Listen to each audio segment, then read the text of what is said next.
niko se wa mwana we kutsanzani wange none uje gukora ikira baguri kugenzwa n'amahoro. Kana kabaju ubwo numva nawangenzwa n'amahoro koko nyirisere nta wundi kugenzwa n'amahoro. Ubwo bivuze yuko usha kunesha umutwe wanjye niko bimeze cyangwa? Kana kabaju reka mubwize ukuri, ese kuki mugira amahane muri quartier yacu, kuki muteza umutekano mukeya? Akarma akumiro ese vungusha kunkangara ibyaye byose ko twabimenye mama yambwiye ko utari umusirikare de. Ngahore ibyo asubizanye gute by'ubusirikare nyirisereri we, ibyo nize bikubya ko n'umusirikare? Hanyuma se ubwo wakandaga nzabazengera uzi ko tutazabimenyera? Amakuru aseza tuba tuyafite, so wakanze nzabazengera uvuga ngo uri umusirikare se?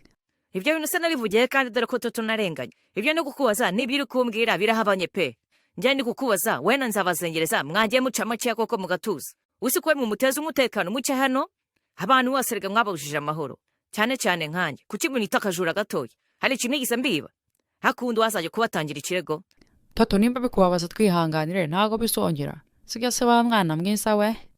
Ubu ni se bwo mwijyaga ibiki. Umuntu uzi ubwenge nkawe ukigira nk'abana. Bantu mwese mukurikiranye Toto na Rito. Kwashana subscribe kuri YouTube channel yanyu Toto Wacu Katuni.